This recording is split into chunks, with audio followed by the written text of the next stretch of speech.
So we're back. This is Retirement News Online, and we're talking about charitable giving in estate planning. So when it comes to estate planning, charitable trusts can be a powerful tool, as we talked about, not only for leaving a meaningful legacy, but also for reducing taxes and providing benefits for heirs. And an experienced financial advisor team like I have here today can help you understand whether this strategy fits your goals and how it can be tailored to your family and philanthropic vision. So what types of charitable trusts are available? How do they differ? You guys take off, tell me. Multiple charitable trusts. I think we're going to focus in on the charitable remainder trust for the sake of this conversation. Okay. We've got a lot of experience with that. Obviously, the reason for using a charitable trust is that you have philanthropic tendencies, number one. And number two, you also benefit from a tax deduction for making those contributions into a charitable remainder trust. So two very, very important topics, something that we use frequently in our firm, and we couple that with other estate planning strategies to be able to help people maximize their contributions, minimize their taxes, and also fulfill the goals that they want, not only for themselves, but for the family, for the legacy.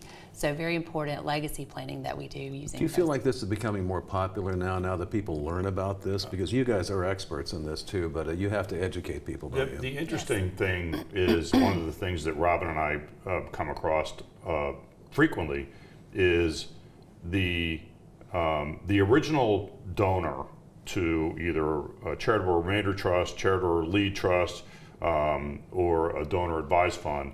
The original donor and typically spouse, what they're really looking for is they want to drive the philanthropic tendency down through the generations. So they have children, they have grandchildren, in some cases they have great-grandchildren, and what they want to do is they want to drive that process down so that their children are using those same values, and then their children's children are using those same values. So the interesting thing about when you combine a lead trust, a remainder trust, and a donor advised fund, one of the interesting things that happens there, again, if it's set up correctly, is that you have the ability at the donor advised fund level, you have the ability to, the original contributor is the original donor and the advisor, but that can change when the original donor passes away.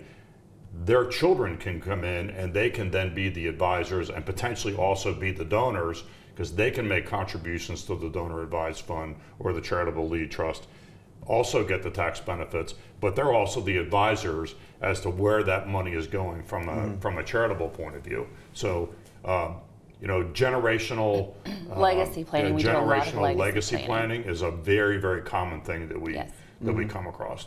So how are these trusts managed? What responsibilities from a client perspective, what do they have? Well, first of all, you need a qualified estate planning attorney that can prepare those trust documents. A lot of times people think that they can come in, they've been on the internet, they've looked up all of the things that they need to do, and then they can walk in and tell us, well, we would like a trust and we'd like for you to help us.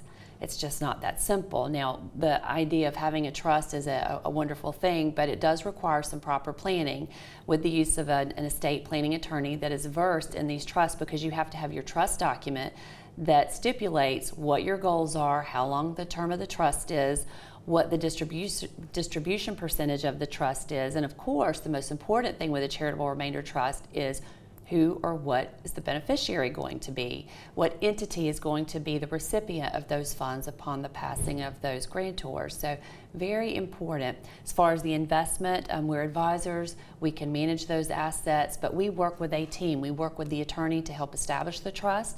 There's also sponsors that maintain the accounting records for the trust. Very important, because there's 4-tier accounting that has to be done for the trust. So my point in laying all of this out is that it's very difficult. It's not something easy.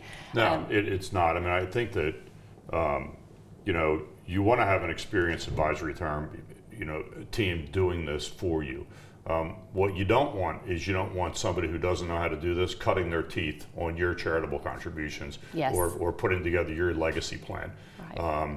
There's a lot of the devil's in the details, and the details can can be beneficial to you, and they can also be harmful to you if you don't pay attention to them. And you could get disqualified. You've made those contributions and then you've not followed protocol.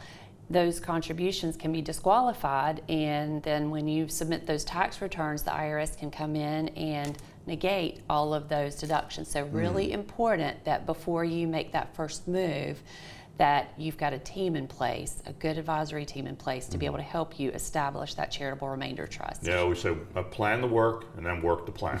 Plan the work and work the plan. So you guys didn't learn how to do this just watching a YouTube video, is what you're saying? Yes, exactly. Right before we got in here, Scott. You can't do that. That is not going to work. I stayed at Holiday Inn Express last night. Kevin Sullivan, Robin Whitlock, Infinite Wealth Advisors in North Carolina, Ohio, and Florida, and the host of Wealth Over Taxes. You know, they spend a lot of time talking about taxes, and you can see why. Thanks for watching Retirement News Online.